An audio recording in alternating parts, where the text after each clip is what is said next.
Hey, Kristen, how's it tracking? With Carvana Value Tracker. What else? Oh, it's tracking. In fact, Value Surge Alert trucks up 2.5%. Vans down 1.7. Just as predicted. Mm-hmm. So, we gonna... I don't know. Could sell, could hold. The power to always know our car's worth. Exhilarating, isn't it? Tracking. Always know your car's worth with Carvana Value Tracker. Hello and welcome to the Cardiff Central podcast. And what a difference a week makes from stumbling over the line against the Lions to falling at the last against Benetton. Cardiff go down 2019 in northern Italy on the weekend. We'll be talking prioritising competitions, a bit on the refereeing and a lot on goal kicking. Elsewhere, the Rags are back up and running in style, beating Aberavon. There's some fitness updates and we preview this weekend's least anticipated trilogy ending since Sharknado 3.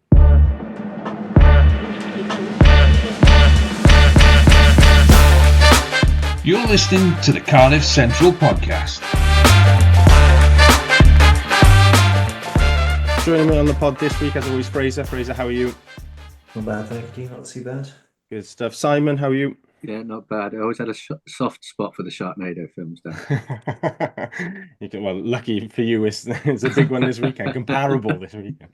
And making his podcast debut, Tony Esposti. Tony, how are you? I'm all right, thank you. Thank you very much for having me. No problem at all. Thank you for joining our panelist pool. As always, our debut, we have to ask a couple of questions, getting to know you. So for you, where does Cardiff Rugby start, your supporting journey? So I think I had my first season ticket in the Rebel season, 98-99. But the first time I probably interacted with any sort of Cardiff Rugby in any sort of anger was John Humphreys and Hemi Taylor came to my primary school and did a coaching skills session when I was in year 5. So I think that must have been in the build up to the 95 World Cup or somewhere around there, thinking back on times and stuff like that. So that was probably the time in Angred. I'd been to some games beforehand. But yeah, first season ticket, Rebel year, 98-99. My dad took me to the first game and Are You Watching Vernon Pugh ringing around the Elms Park towards the end of that game triggered my dad to buy a season ticket the very next day. And then I've been going ever since. I think there was a period where I went to every single home and away European game for probably about 3 or 4 years on the bounce, which is probably the reason why I am the size I am. Well, if Jonathan Humphreys is doing your skills sessions, no wonder you didn't quite make it as a professional. Like, your line out throw must be all over the shop. Hemi Taylor taught me some things to do with studs, but yeah, that was about it. And what's been your favourite memory following the Blue and Blacks run? So I've been lucky enough to see us win the EDF as it was at Toulouse, which was a fantastic performance. I think Simon said that was one of his favourite memories. I was also really lucky enough to be in Toulon when we won the Challenge Cup the first time, and that was incredible. There were not many of us compared to a lot of French people, and I managed to have my photo taken with Daniel Jones and his medal at the end of the game, and then yeah, I was in Bilbao like. Before the pod started, we were talking about how do you get to Galway, and my trip to Bilbao was Cardiff to Stansted to Santander, kipping in someone's Airbnb for the night, jumping on a bus before anyone else had woken up to go to Bilbao to stay in a campsite, and then out to watch the Gloucester game, which was incredible. I remember at halftime thinking, this is only 2 scores, we're still in this, and possibly being the only person who thought that at that point. And then I managed to blag a ticket for the Champions Cup game the day after, and I managed to watch Leinster win, unfortunately, but Racing absolutely battered Sexton the entire game. So that weekend was probably a full standout. Yeah. And then the quickfire final questions. North or south? South. Terrace or stand? Terrace. And east or west? Uh, Closest to clubhouse. So The, the I answer's stand east. I know right the on answer's east. halfway. Yeah, east. So I stand right on halfway, right above the tunnel, and I've stood in that little corner as much as I possibly can do over the years. Hugging the cameraman who's just above the tunnel. I chat to the cameraman because there's a panel there to put your pint glasses down, so it's fine. Good stuff. Right, getting on to the action then. Cardiff fell 2019 at the hands of Benetton on the weekend. We're in it for most of the game, I think, probably beyond what most people thought when the teams came out on Friday. Really should have won it, but a last-minute penalty from Albanos broke hearts right at the death. There was a couple of responses to the three-word thoughts on after the game. Steve Coombs of this parish says own worst enemies. Ben said coulda, woulda, shoulda. Dylan said sloppy and wasteful. And quite brilliantly, Nathan said, I put out the message, say, ask him if she had three-word thoughts and started with tough to take. And then Nathan replied, tough to take, which is sort of like quite superbly unimaginative, just replying the same thing, but sums it up quite well. Fraser, coming to you for first, the summary and sort of general thoughts on the game. It was quite similar to the Lions, I guess, in the sense that it wasn't a very high quality game, or from my perspective, it was quite scrappy, and neither team really took control of the game. It was kind of both teams were fairly poor, but I guess on this occasion we lost right at the death instead of holding out like against the Lions. I think one of the crucial negatives I found was that we were making quite a lot of silly errors in crucial periods of the game.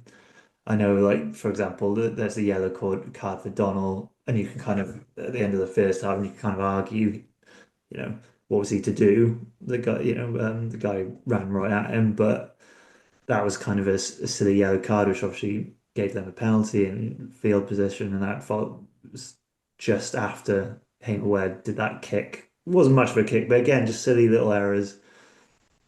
And then obviously in the last 10, we kind of lost a line out, gave away a scrum penalty that eventually resulted in the penalty, and they won it. And then Winnett had that little meltdown where he knocked on and then did the deliberate knock on as well, which is a shame because Winnett had a brilliant game. So I think those are the small errors in really like crucial moments of the game were the thing that really disappointed me. I mean, there were positives. I think a scrum was really good for considering, if I was impressed by that, and I'm barring the penalty at the end. A big shout out to like Reese Litterick. I mean, he's turning into the new Josh McNally, playing every minute, every game.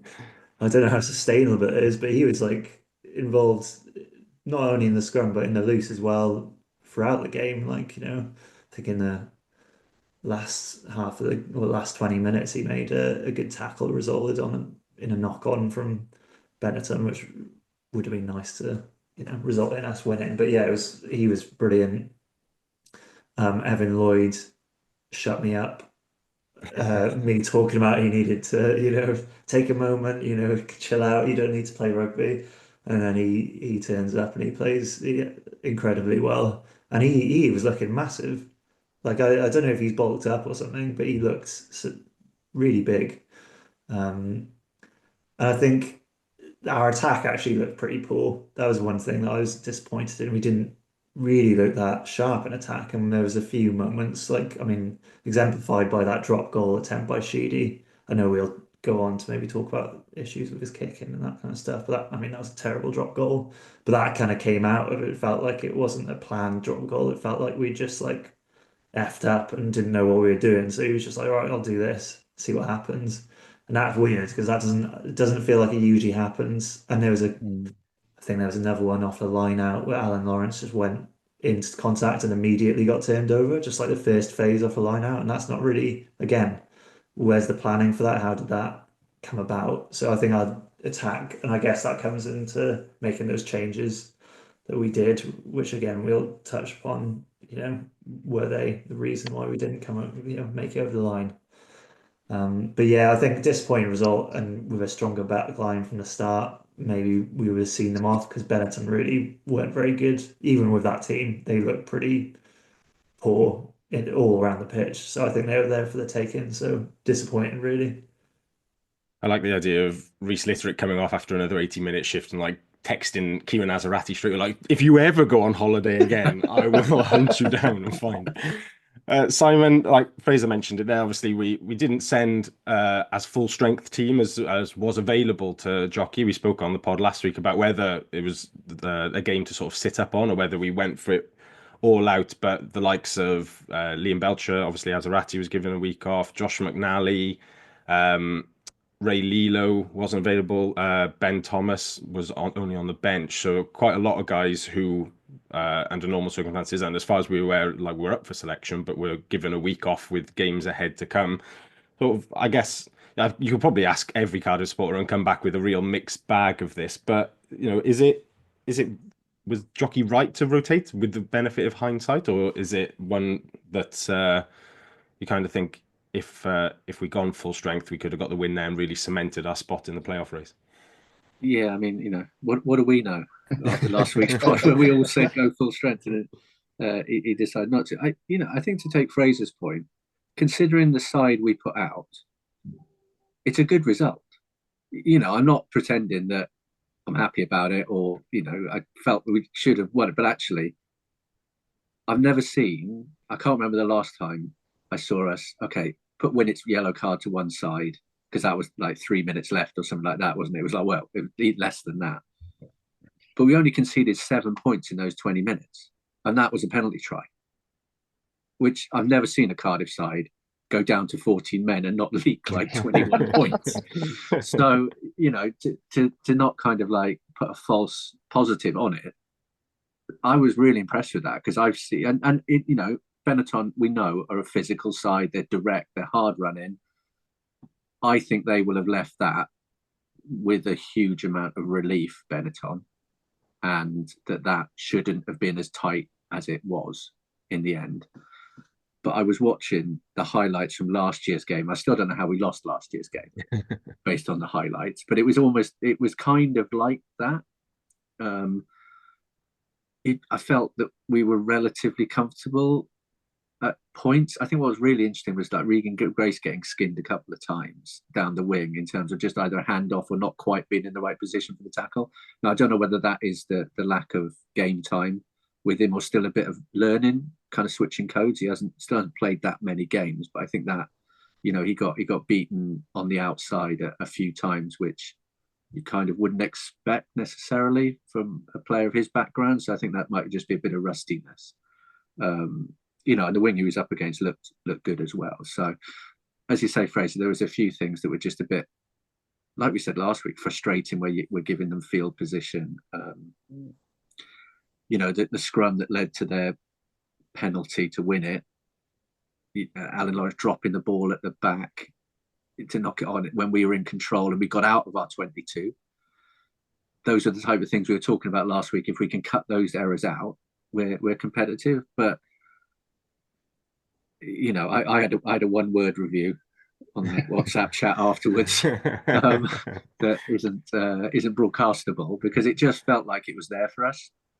Now, if we'd picked McNally, Falatau, Lilo, would we have won? You just don't know, do you? I mean, that experience might have made a difference. I don't think the centre partnership was as worrisome as I thought it was going to be before kickoff. I actually thought Jennings probably had one of his best games for us, to be honest. I think it didn't quite fire, but I expected it to struggle a little bit as Harry doesn't play at 13 that often, but more dummies than I've seen in a Cardiff game all season, in terms of making breaks. So I was probably pretty downbeat on Saturday because I thought it's the one that got away. But actually, when you look at the performance, you think they're a very good side.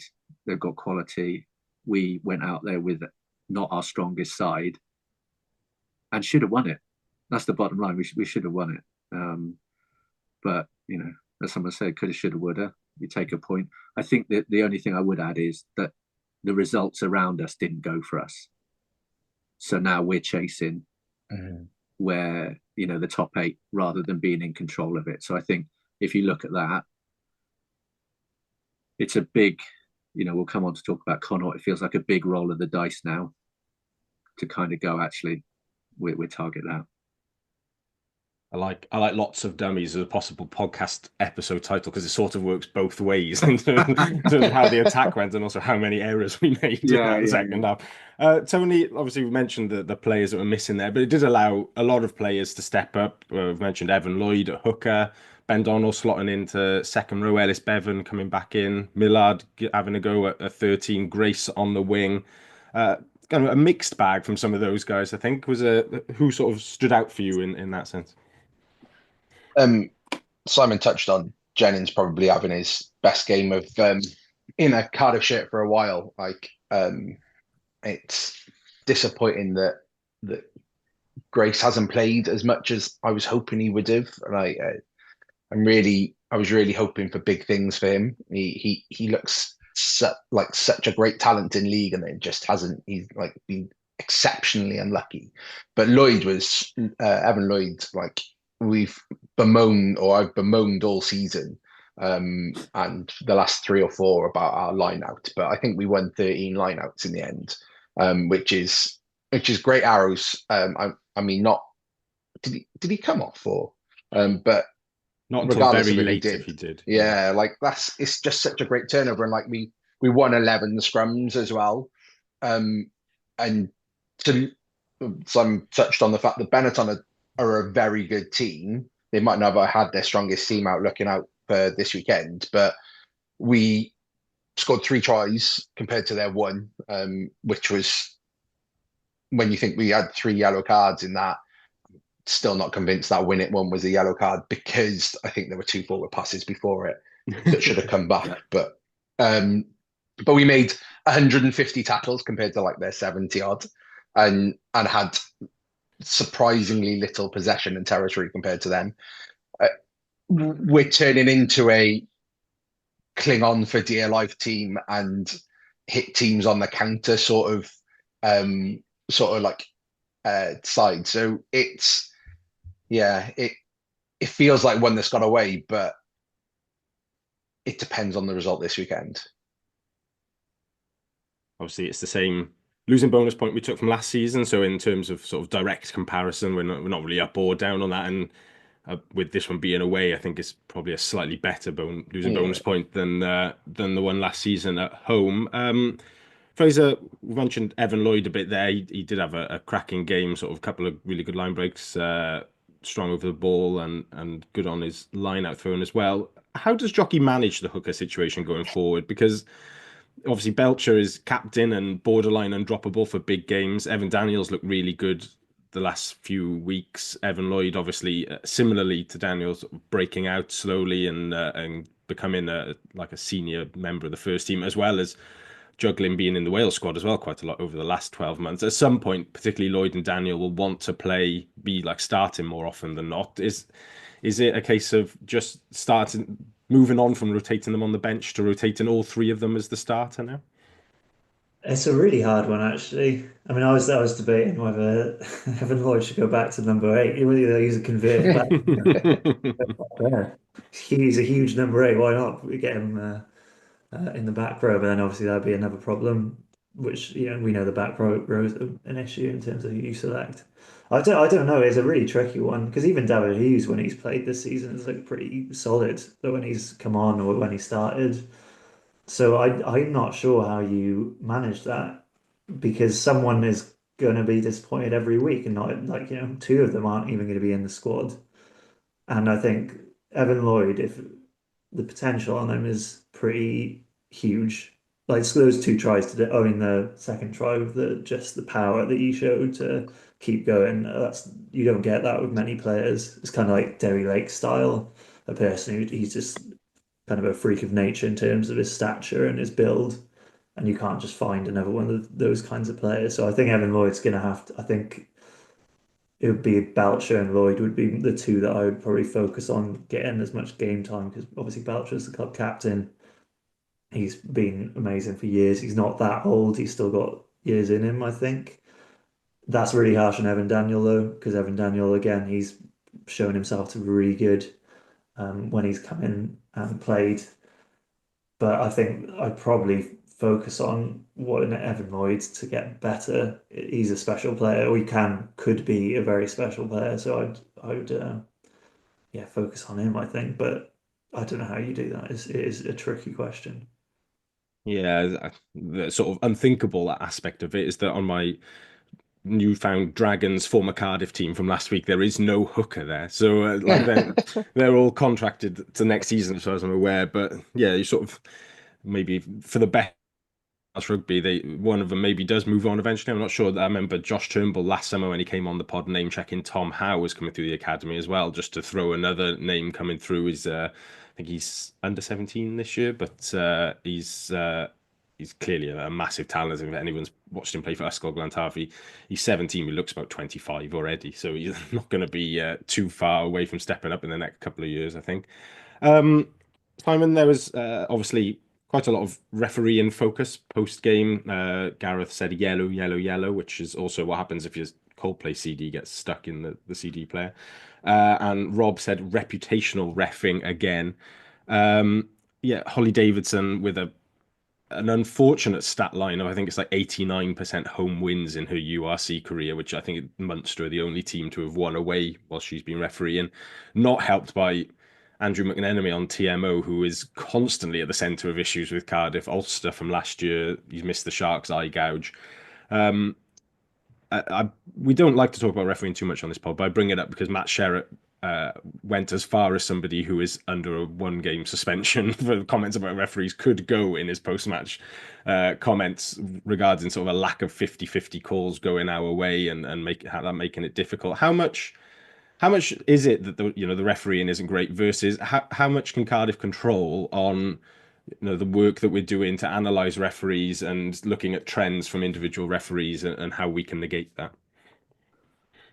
I mean, I think I'm sure that they are doing that analysis of referees before going in, because whoever the referee is in rugby, they are so central to how the game is played.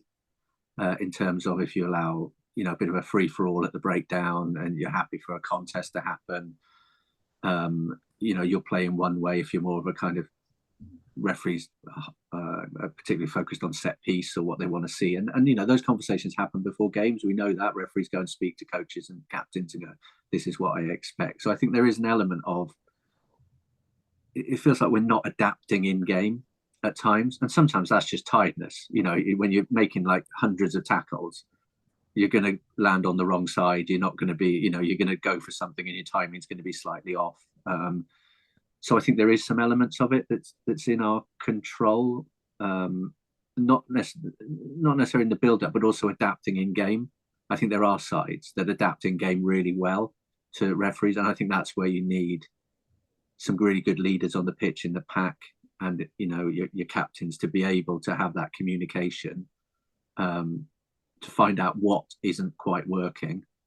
I think that the Donald yellow card, it's one of those where you're like, well, as Fraser said, I don't really know what else he can do. He's within 10, but the player kind of slips into him. It is a high hit. It probably is a yellow card, but it's unfortunate. Thomas pulls him back as well just before. So off the mark, I can't remember who it was, but he sort of like gets grabbed by the shoulder by Dan Thomas, which then sort of makes Donald sort of stop as well. Like, yeah, just. I think, I think it's one of those that you see and kind of go, well, it's a rugby collision, but it is high, and from my perspective, I don't want people to be hit in the head, and you kind of go, okay, it's a yellow. So I don't think we're adapting. I think we know that the standard can be a bit iffy at times. I think the scrum penalties were really interesting.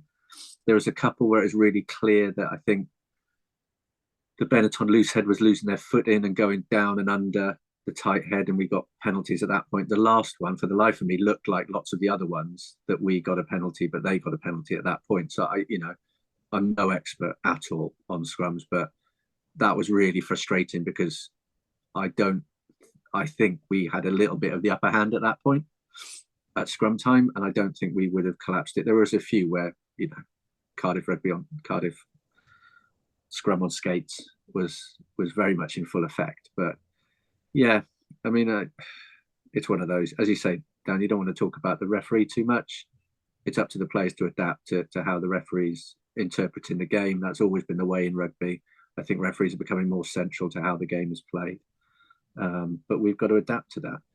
The only other thing I'd add is just looking at the results from last season, it feels like we're in games more realistically than we were last season. It feels like we were picking up bonus points or losing bonus points, but that was because we were chasing the game when we were like 30 odd points down and, being brave. Whereas if there is progression this season, it feels like we're closer to closing those games out than we were last season, where we felt a long way from, we were brave losers last season. I'm going to say this season we're just losers, but you know what I mean? That we are getting closer. And I think if we can add some of that, kind of smarts into it of playing the referee, understanding what the referee wants and just being a little bit, and it might be a lack of experience. You've still got some quite young players around there, and the leadership group isn't, certainly on Saturday wasn't, full of experience. So, you can only say learning so often, but I think they'll probably go away and look at that. And yeah, the 50-50s don't go for us, but the 50-50s tend not to go for the away team. And that's what home advantage is about, isn't it? But yeah. I think I was looking for when we might have Holly Davidson at home, and obviously the only home game left is Munster. So that's probably not a great sign if she rocked up to that and then Munster probably end up winning that anyway, to be honest. But sorry, Dan, on that, I'd be really interested to know if the club and the other Welsh teams, when they're having these joint sessions, are they having referees in to talk them through what's going on as well? I'm sure I read something when England were up high, they were regularly having referees into their camp. Same with Wales, to help them work out what they could and couldn't get away with the URC and the CVC stuff. Surely there has to be an opportunity to try and get some of these refs that don't like us, quote unquote, into training and just try and see what they do and don't like, or even just recently retired refs. So, yeah. The problem is they're getting Welsh refs in who don't give us any help at all. Well, that's the issue. Although obviously, if we were it's lucky we're not a Scarlets or an Ospreys pod, because then I think it would be a full refereeing pod after the absolute shambles that Griffin Colby produced in their derby on the weekend. But anyway, moving on. The other sort of big outcome, Tony, from feedback from the weekend was around kicking, and obviously, you call him Jared Evans, and Callum Sheedy missed the conversion late on, which, his kicking percentage has been incredibly low all season. There has been a lot of tough ones. This one, a lot more straightforward. I think it is slightly unfair to say that the game obviously hinged on that. There was a good 10 minutes left where a lot happened after that try, but obviously played into it a lot. Sam on Facebook, who listens all the way from the US. He lived in Cardiff for uni. Never misses a game. So I dread to think what time you're getting up for some of these to watch us lose these. But fair play to you for your commitment. He says Benetton was a disappointing result, but I think if we were told we'd leave with a losing bonus point before the game, we would have taken that. I was interested to hear the thoughts on Sheedy's recent dip in form, especially his kicking, which really cost us. I still believe Sheedy should be our 10 moving forwards, but it's concerning going into a tough run of games now. I'm not sure I necessarily agree that it is a dip in form, but it's got to be Ben Thomas time, kicking wise now, hasn't it? Yeah, Sheedy's kicking has been consistent throughout the whole season. It's it's been there rather than there. And I don't think he's I think at one point at Bristol he was an 80% kicker, but outside of that, little peak, I'd be interested to know the stats on where his kicks were as well for that 80%, because maybe he was a bit put off by the fact he had one pretty much right in front of the posts, and that's why he missed the one on the weekend. I think there's obviously lots of calls for us to play De Beer, but there are moments in games, and I think back to the There was a game a couple of weeks ago, and I think Millard broke through. It was either Millard or Cam Winnett broke through, and it was off a lovely little delayed pass from Sheedy. And you just don't, you wouldn't get that from De Beer. Sheedy is from a technical level, miles better than the next one down. Like his floor is so much higher than what De Beer is going to give you. You're right. It's everything else. Like it's the kicking around that, and why we don't use the international kicker we've got stood inside Sheedy more often is perplexing at times.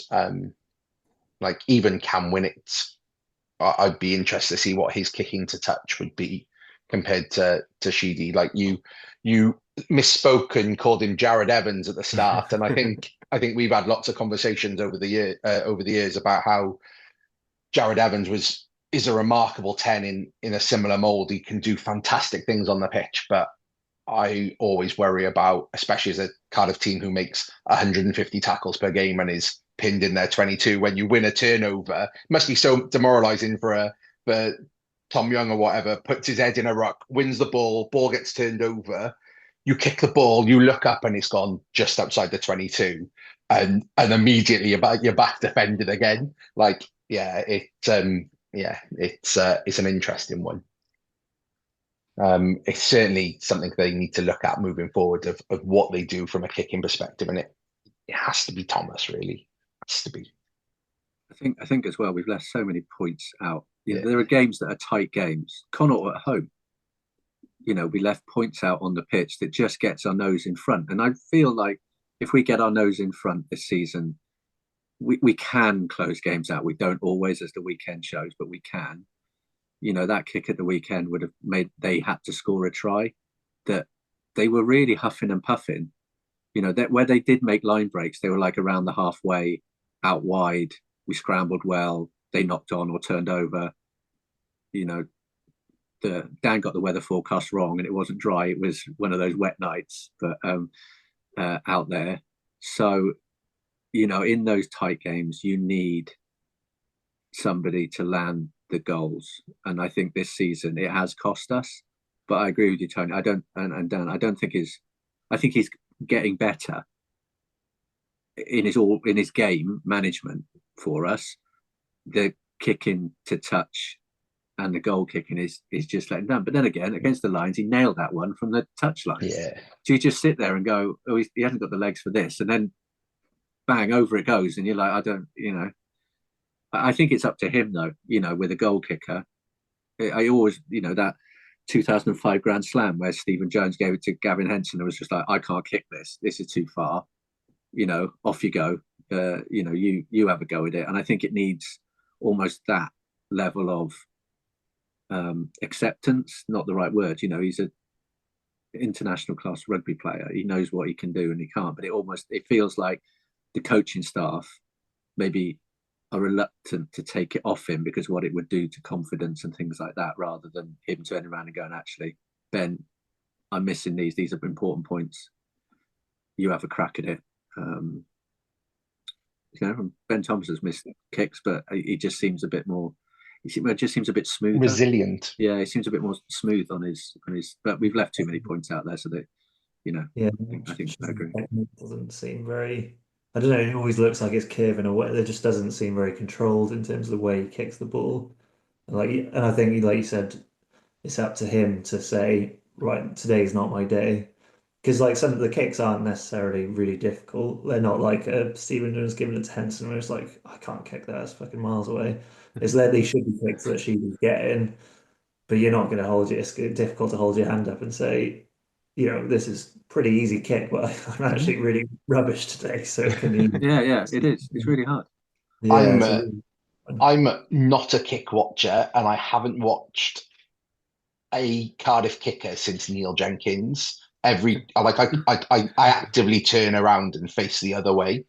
But so that gives a really interesting perspective on people's kicking. Like when Sheedy kicks the ball, it sounds like he's kicking a flat ball, where you listen to other people kick a ball and it just sounds nice off the tee, and and you can then the raw happens afterwards, hopefully.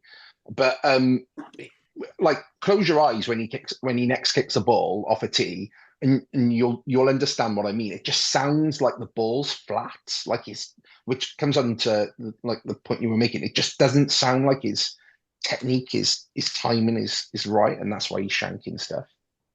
I say as a 150 kg man who has very rarely kicked a ball in his life. And Tony turning around also allows a good fun of games where you can sort of fake a reaction to how it's gone, and he has no idea if the ball's gone over or not then. So, my mum's got no poker face. You can always tell. Unless anyone's got anything else burning to say about Saturday's game, we shall move on to the news section. Bit of injury updates slowly coming through as I don't know, the club tend not to put too much out at the end of the season. I think try and guard a bit of team selection, but found out over the weekend that Rhys Barrett dislocated his knee when he went off against Leinster last month, which is a shame as he was looking very good in the first team. It's likely him done for the season, but doesn't sound like any ACL damage there, so hopefully he'll be back in for pre-season and ready to hit the ground running next year. And then the club put out a short video today that showed Josh Adams back up and running in training, which is positive. Not like fully involved, looked like he was doing his own sort of thing, so I suspect unlikely he'll be available for the weekend, but it means that hopefully we'll see him before the end of the season, and he might still have a bit of an outside shot at Lions selection there as well as an experienced guy, but maybe that's just me hoping. Other pieces of news, the Cardiff Rugby announced that the Matrix High Performance Gym has been launched at the Arms Park.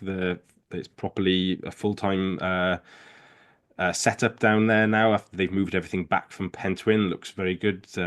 Hopefully that helps out some of the young lads coming through in particular. I think it'd be good for the pathway and the rags. And the other one was the Cardiff Rugby Museum are looking for new volunteers. So if you're involved in want to be involved in that, then the information's on the club website. And finally, there was some sad news this week. Kenneth Williams passed away at the age of 86. Kenneth played 115 times for the club between 1956 and 63 at centre, scoring 20 tries before heading north and signing for St Helens, where he played for a further 6 years before retiring. He was one of the famous 8 Williams brothers from Taff's Well, including his brothers Blethyn and Lloyd, who both captained Wales, the others being Gwyn, Brinley, Vaughan, Elwyn and Tony. He was the last surviving of those brothers. That's sad news and thoughts with his friends and family. Kenneth Williams, who passed away at aged 86 a few weeks ago. At this point of the pod, then, we'll say if you are enjoying what you're listening to or watching, please feel free to like and subscribe on whatever podcast platform you're on, or if you're on YouTube, subscribe to the channel. Always plenty of podcasts going out. The SRC pod, one of those back up and running. Hopefully they'll be talking plenty about our next section, Rags Corner, as Cardiff RFC stormed back to the top of Super Rugby Cymru after Ebbw Vale had slightly jumped us with their early game in the week on television.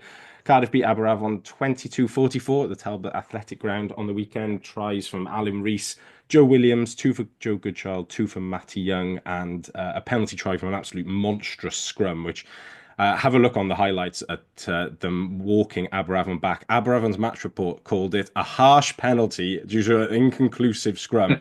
Their pack ended up behind the dead ball line. Like, that's how dominant this scrum was. They were off. I think they were in the second lane of the M4 by the time that they eventually stopped matching them back.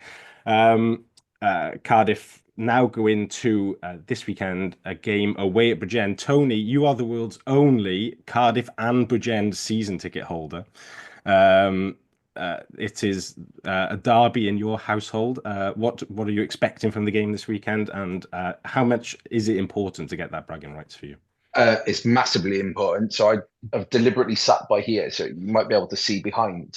There's a shirts on the wall. So that was my wedding book. It's a half Cardiff shirt and half Bridgend shirt, both of them, and then signed during the wedding thing because my wife is from Bridgend. So having those bragging rights is fantastic. I've managed to steer my eldest boy towards Cardiff. He has his first season ticket as of next year. So the two of us will be the only Bridgend Cardiff crossover people. Yeah, it's a funny place to go because there's a lot of ex-Cardiff lads in there. Like I mainly have a season ticket so I get to watch Ed Howley still, because like I miss that man playing for Cardiff. He but they're a strange team, Bridgend. They've sort of turned it around since Christmas. Their performances belie their results. Like, but I feel Cardiff will be going there to right the wrong of the last result, which was in the cup, and we sort of took a weakened team and just missed out on a result. But I feel Cardiff will be going to try and right that wrong. I think we're guaranteed a home quarter final now, based off the results as they are. But 75 points, so we're 7 away from that, will guarantee us to be at home the whole way through if we were to get through that quarter final as well. So it's a really important running, because I think I listened to you guys and maybe the SRC pod at the beginning, and they were all predicting us to have a bit of a languid season with how the teams were, and obviously with the call-ups the first tab. Like, so to be in this position coming into the last few games is a big talk. So, and it sounds like Mackenzie Martin's going really well, Dom. Last few games he's played in the second row. He apparently carried really well against Aberravon. So it's I from the highlights as well. Matty Young still seems to be getting better and better at full back. He's somebody who could certainly come into first team contention next year. And fits into your ginger agenda, that as well. Who's that? Matty Young. Is he ginger? I don't know. So. We'll have to get a ginger club ruling on that, whether he's allowed in or not. I'll report back. And then Harry Wild looked really good as well. His passing range is unbelievable. As I think it's for Young's first try, where he just from just a standing start, whips the ball about 20 meters out to the right wing and allows Young to go over. So the Rags away at Bridgend this weekend, 2:30 on Saturday. If you want to get down there, and then you can get back to the clubhouse before the evening. The only other piece of pathway news. Wales under-18s have been playing some warm-up games for their under-18 Six Nations Festival campaign coming up. It's been a whole host of Cardiff involvement in that. Dylan Barrett, Tom Howe, who mentioned earlier, Alfie Prigodzic, Rhys Cummins, Vinay Cleek, Gabe Williams, Lloyd Lucas, Ben Coomer, Bailey Cutts have all been playing, and Josh Turnbull on the coaching staff there as well. I think they've won both of their warm-up games so far going into the festival, which I believe is going to be in northern France somewhere around the Easter holidays time.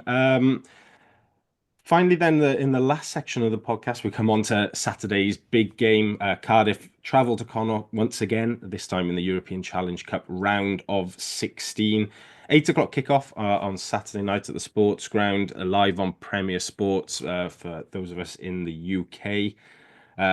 I can offer you a live weather forecast, which will have no reflection on what the weather will actually be on the night. But it says at the moment that it's 11 degrees sunny and only 14-mile-an-hour winds, which I think on the Galway tax is actually 140-mile-an-hour winds when kickoff comes around. Fraser, coming to you, I suppose the big question ahead of this weekend is, having rested and rotated some of our senior guys out last week, presumably with the intention of bringing them back in this week, have we inadvertently massively ramped up the pressure on ourselves sort of internally to win this one? I don't know. Obviously, it would have been better to win, but I don't feel that we're going to be like. I guess it was like a team decision to go into that game against Benetton and kind of all accept that they might lose it. It didn't. I don't think they'd clearly not gone into that with the idea that we've got to win this and build on it against Connacht. So I know it does ramp up the pressure in a way, in the sense that obviously, it's trickier now to get into playoffs. Obviously we've still got a chance, but it makes it a little bit tricky having lost that. But I think we still should go into this with confidence. Like Simon was saying earlier, like we came very close to beating a good Benetton. Well, they're not a great Benetton side, but on paper they look pretty good. And we had a lot of changes, so that is positive in that sense. I think Connacht have lost the last 2 games. Obviously that mad game against Ospreys. I think they lost against Munster at home on Saturday. So they're not going in with good form. I think surely eventually we'll beat them again. If we keep playing them in this weird alternate universe, then yeah, I have faith, and I think we can definitely do it. We've come close twice this season, and you could argue, yeah, and we should have won that definitely. And I believe the team would think that they can do it as well. I don't think it's beyond them, and I think as much as it's a shame to lose to Benetton, I don't think that would have affected the morale massively. I feel like we'll go into Saturday believing that we can do it, and I'm fairly confident that we can do it. Simon, I put on our running order some questions to consider. That is Connacht now more of a rivalry game than the Dragons, because obviously we just sort of beat the Dragons all the time and we play Connacht all the time. But we also lose to Connacht quite a lot. So in a sort of Mitchell and Webb look style, are we the Dragons in this relationship? It's more annoying than playing the Dragons. I'll put it that way. It's one of those where you feel that the two clubs are evenly matched, but they get across the line. I think their home ground is a bit of a fortress for them because of the way it's constructed, the weather conditions there. That is kind of when sometimes when you say home advantage, you do kind of go, oh really? Does it make that much of a difference? But yeah, in Galway, I think it makes a massive difference. And as I've said for weeks, we always seem surprised that there's weather there. We always go there and it's like, oh, there's weather. How did that happen? So maybe getting a meteorologist on the backroom staff for the next few weeks might not be so bad a thing. It's knockout rugby, so there's always pressure. There was going to be pressure whether we won in Italy this weekend or not. So I think we've just got to. This is really obvious. You've just got to play the conditions sensibly. I don't think we probably did that when we played them out there earlier this season. Second half, they know how to play those conditions a bit better because they're more used to it. But second half, we got on top of them. I think they got a try, didn't they, from a line out, from a kick to the corner, and that was their scoring for the second half to kind of put them away, put them out of reach for us. So, do I think they're beatable? Yes. Do I think the home advantage is significant? I think we're going to have to keep Bundyaki quiet, which is is no mean feat. He turned that Ireland Wales game when he came on. If you can't, and particularly if they are playing into the wind during the game, they can just give him the ball and get over the gain line and get around him. So yeah, it's going to be tough because it always is against them. I think they lose to Munster. Did Munster have like a player sent off or something at the weekend? So they'll be smarting from that as well, because losing to Munster is one thing. Losing to Munster when they've had a player sent off as well probably isn't put everyone in the greatest frame of mind there. So they'll want to come out and prove something. They've been great in the qualifying. They've pretty much got through the qualifying phase of this competition like in second gear. It seems like they've gone through with plenty to spare. They're the number one seed, so it's not going to be easy. But do I think we can do it? Yeah, but it comes back to what we said last week, what Frazier said earlier. If we make silly mistakes, if we give them field position through penalties or knock-ons or all that kind of stuff, we will lose, because you just can't do that against Irish sides in general. But in Galway, it could be a long evening, late kickoff as well. So I hope we can do it. I wouldn't be surprised if we do, but it's a tough ask. It's one of the toughest places to go, I think, that we could have had. So Connacht, Do you think French refs help us? So it's an all French refereeing panel, and including TMO, and I wonder whether that sort of plays to our advantages. So it's the same ref from the Wales Fiji game, and I sort of remember him having a decent game, but he allowed a lot on the floor. So I wonder whether that's an area that we can target, like to try and get at them, which is one of our strengths. It's just something that stood out to me, because obviously when we normally go to to Connaught, you've got two Irish touch judges and whoever else. But it just something that stood out to me, that maybe this is a better shape because we play in a sort of way that they will like. Yeah, and I think, if you're playing into that wind and there's a contest allowed on the floor, we've got the players to turn ball over. If it's a little bit loose there and anything goes, and so yeah, you might well be right there, Tony. As we just discussed, you've got to adapt to the referee. And this won't be a referee that we'll be particularly familiar with, possibly. So yeah. Also, if there's lots of wind and when it can start running, I'm sure there's some sort of pun that Dan can put together to do with wind and win it. So I'll put my, that could be a podcast title for next week. I'll think about that all week now. So hopefully that's a great game. Connacht, as you said, after the international break, have come back, losing to the Ospreys and then lost to Munster on the weekend. Munster had 14 men for a good hour and 13 men for a period of the second half. They took that game to Mayo to play in the GAA stadium there, and watching the game back, it was still windy. Like, is it just windy everywhere? Connacht go? Do they just take the wind everywhere? I don't know. A wind machine. But they put out their full team, obviously, for an inter-pro game. So there was Aki, there was Mac Hansen at fullback, Finlay Beelum at tight head. Cian Prendergast, their captain and another Irish squad member, also played. He was unfortunately the player on the receiving end of the red card. High shot, ended up in hospital.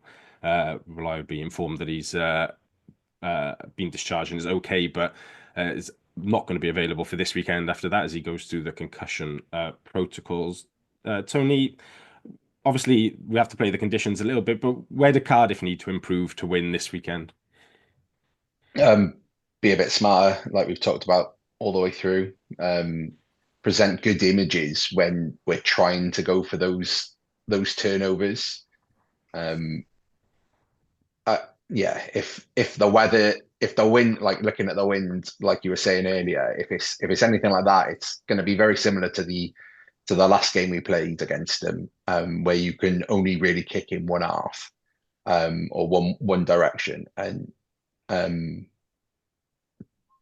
presenting good images early can hopefully pay dividends at the end of the game, so we're not getting scrum penalties given against us at the end when we're winning that scrum. And yeah, it's interesting watching that game back on the weekend. And a lot of talk from Connacht fans and the media around them afterwards. Their fly half Joshua Arne, who's relatively new, I think, to Connacht, had a very poor kicking performance on the weekend, which, I mean, usually we go over there and Jack Carty sort of battered us all around the corners of the sports ground because he knew exactly the direction of the wind from different parts of the pitch. But be quite good to get some pressure on him, I think, early doors, because there was a lot of noise around him, and the backup 10 of JJ Hanrahan, who is still going.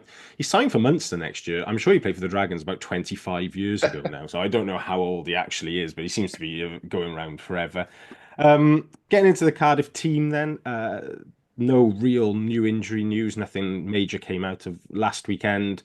Still going to keep Josh Adams ruled out. We still got likes of Reece Barrett, Ed Byrne, Mason Grady, Jacob Beetham sidelined, obviously Cabango and Ewan Stevens on the long-term list. Ali Davis, who looked like he was taking full part in training last week, but obviously didn't even go to Treviso because he was on S4C's coverage in Cardiff. So not sure if he's 100% back yet or not. We'll wait to see on him. But as I go down team selection wise, there's not a huge amount to actually debate. I think a lot of the positions do pick themselves. I wanted to start Fraser with the front row, though.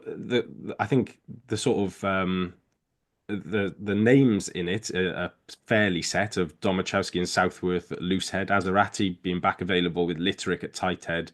And then I suspect Belcher and Lloyd stay as the hookers there. I can't imagine Lloyd drops out after his performance last week. So the question is sort of who starts and who benches in that scenario. Is there any strong feelings on that front? I think probably Belcher needs to come back in just for that. We were talking about leadership, and I think Telly Williams was obviously captain, I think, last in the game against Benetton. And I think he's still developing into that role, so it'd be good to have Belcher, who's been there a while. He's a quality player. Obviously, yeah, Evan Lloyd on the bench for that impact. He'll bring a big impact off the bench, which is good. I think probably, I mean, depending on if Reece Litterick ever arrives in the red zone, I'd probably give him another start because he's done really well and the scrum went well.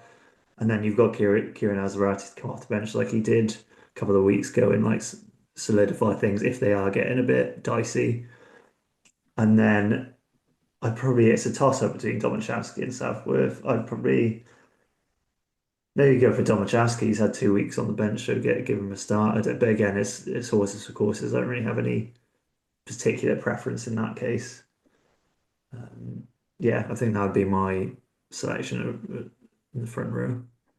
It's encouraging that we're sort of developing quite good options there. Really, we're sort of a very mini version of the bomb squad, a squad bomb, as it might be for us. I think I'd be interested. Yeah, I was just going to say, I think I'd be interested to see Domachowski, Lloyd, and Azarati coming on together, because you bring them. And we talked a couple of weeks about what's Jockey learned from his time at Wales, and we all talked about making substitutions. He sometimes leaves it too late, and I thought he made the substitution at the right time.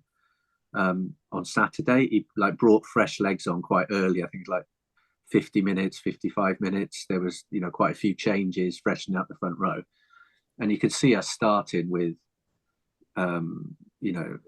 last week's 2 props and Belcher, and then 50 minutes, 55 minutes, if we're still in that game, bringing on those 3 physically big, good scrummagers and really going at their scrum.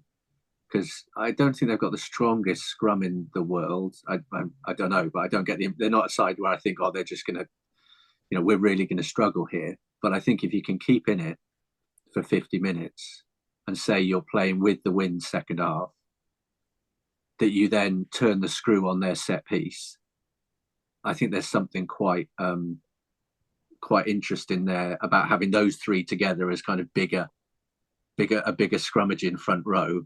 Belcher's a good scrummager, but he's not physically imposing around that.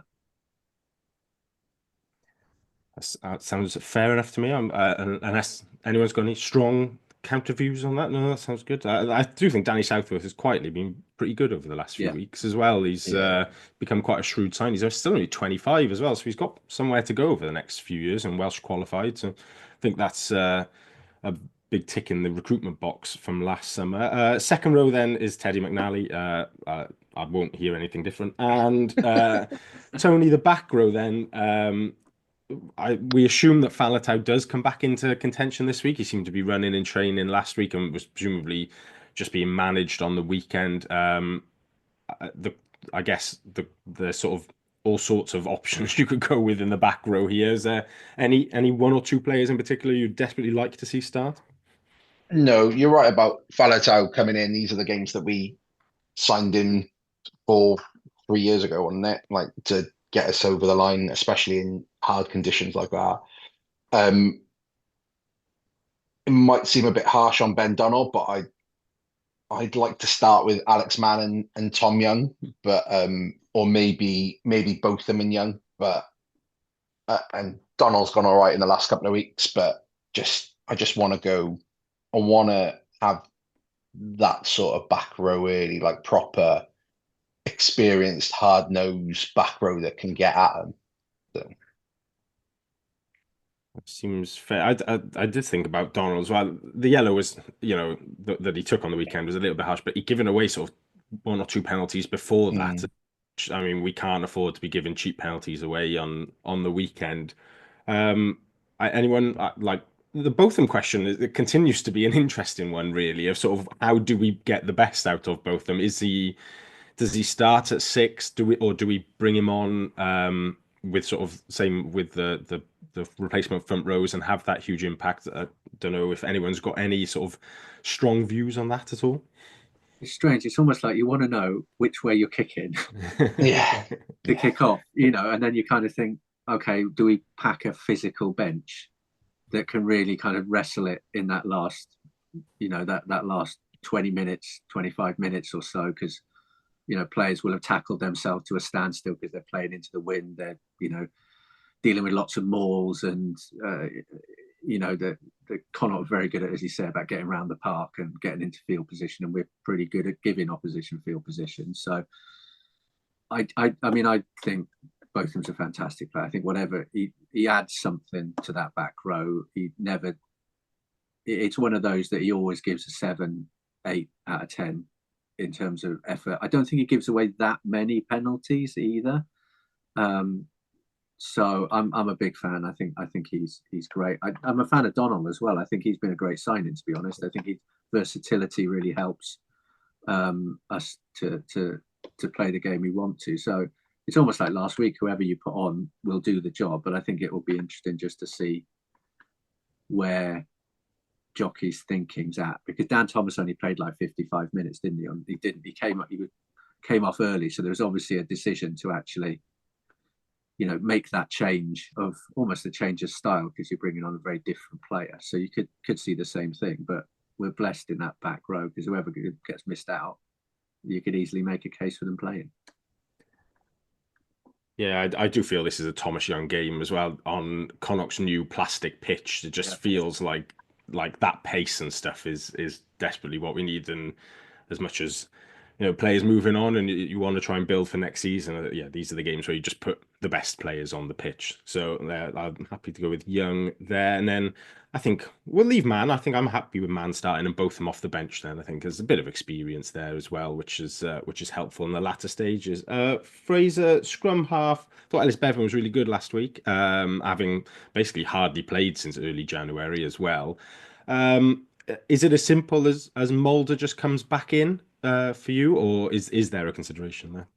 I think Ellis Bevan's kicking was pretty good, actually. The judgment of distance, it was landing in the right places. I think his kicking game was impressive. And I guess, again, we're considering the wind.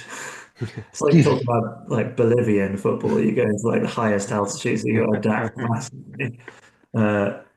And I think maybe we go for Ellis Bevan, because if his kicking game was that good and he can continue that, he'll maybe be able to adapt to the wind being an issue and put a little less on it, or a bit lower, and maybe he has a bit more range in terms of kicking than Mulder. And then again, bring Mulder off the bench for physical impacts and a bit more dynamism. So I think Ellis Bevan doesn't really do a lot of sniping, but I think he controls the game quite well.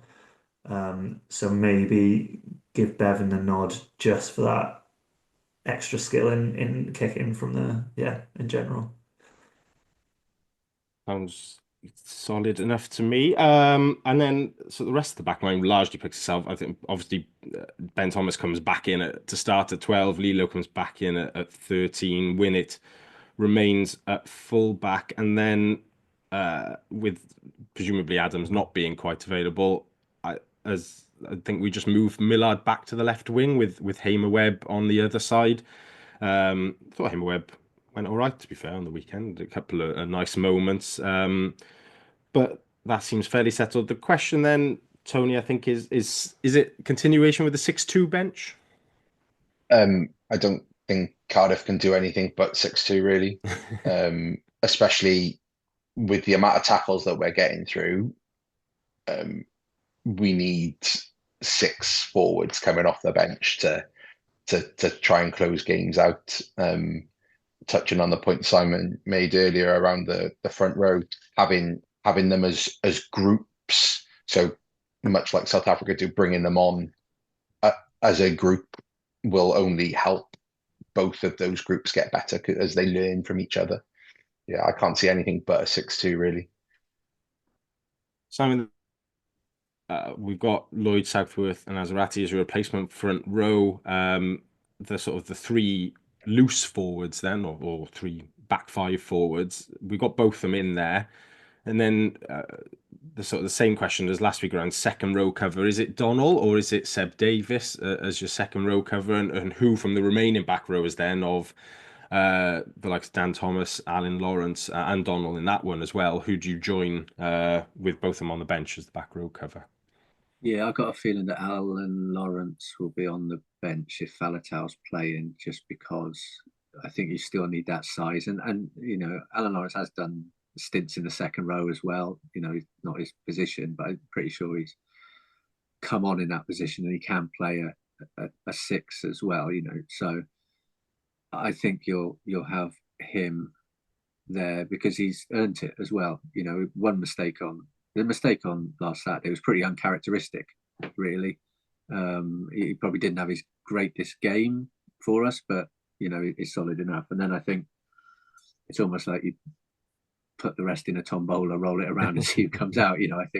I think Donald's versatility, but Thornton was on the bench last week.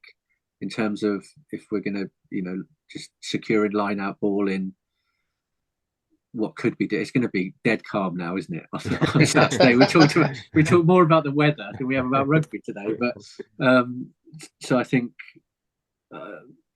probably Donald, but I do think Thornton brings something to games like this.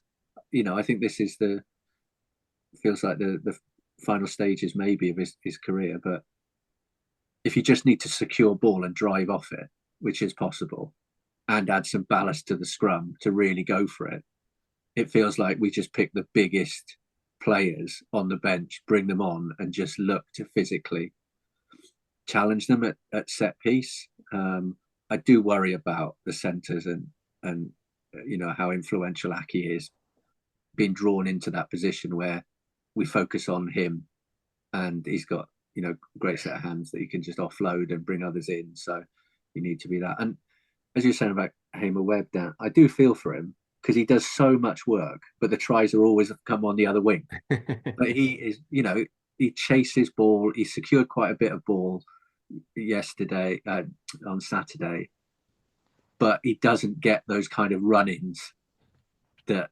whoever is on the other wing usually gets. He's just an incredibly hard-working winger, and I just feel for him some days. I'm just like that. You're never at the end of that pass that just kind of allows you to canter over the line. It's always on the left-hand side. I was talking about him to someone on Twitter a couple of weeks ago, and basically similar conversation of he's a 6 or 7 out of 10 player every single week. Maybe he'll go up to an 8, but he doesn't often drop below that 6. And so exactly what you're getting, and he liked it. And ever since then, I've worried that he thinks I was insulting him, but in actual fact, I'd rather 12 players who are always 6 or 7s, and then a couple that can go either side of like up and down, and because you always know what you're going to get. Like you can build off that consistency. Like I really like Gabe. He's grown on me.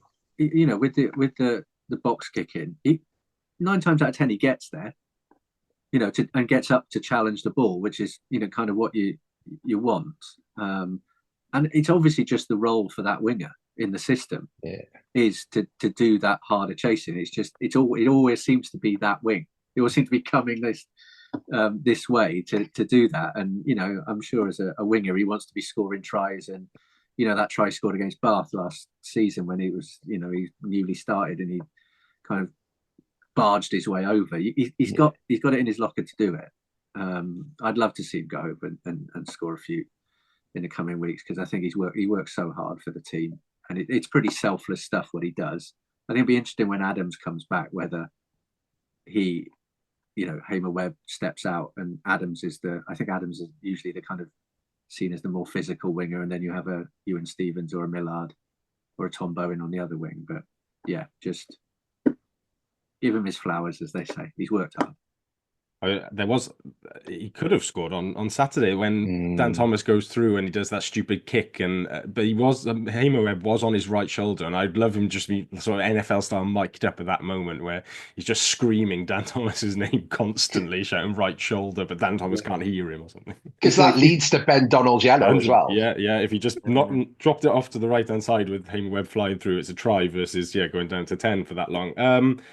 Bringing it all the way back to the bench, I'm gonna go for Thornton as the second. I'm gonna put him as second row cover. I do like having an actual second row on the bench. I think it does help. And then Botham Lawrence, Mould as the replacement scrum half, and then outside back wise, we sort of we've had this debate many times about what the cover actually is. It probably should be a winger, it should be Grace, but it just will be Jennings because that just seems to be the way that like Jockey likes to pick his bench. So it's not. I don't think it's worth having too much of a conversation over that because it just will be him. So our team then starting 15 from front to back: Southworth, Belcher, Litterick, Teddy McNally, Mann, Young, and Falatau, Bevan and Sheedy, Thomas and Lilo, Millard, Hamerweb and Winnett, and then the bench of Lloyd, Domachowski, Azarati, Thornton, Botham, Lawrence, Mulder, and Jennings. I think that's a pretty solid 23 and one that can definitely get the job done on the weekend. Any other business? Any final thoughts from anybody in particular? All good. That's us then for this week. If you're heading out to Galway, however you're getting there on the weekend, have a good trip. If not, the clubhouse will be showing it. So do get down there after you've been to Bridgend to watch the Rags batter Bridgend, of course, in the Ysposty derby. We'll be back next week. We'll be picking the bones out of the Connacht game, have Rags Corner, and hopefully we'll have a trip to France. I believe it's Racing or Perpignan await us if we do make it through to the next round. So fingers crossed we'll have that to look forward to. Otherwise, we'll just have a very short, very sad podcast talking about one game and then calling it a night. Thank you all for joining me. Thank you for listening. I will catch you next week.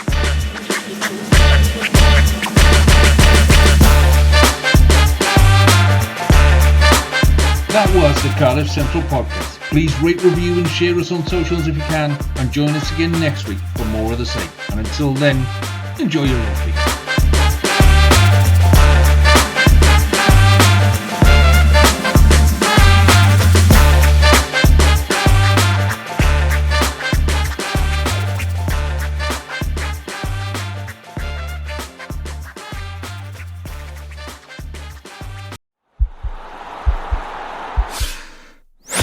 This podcast is part of the Sports Social Podcast Network.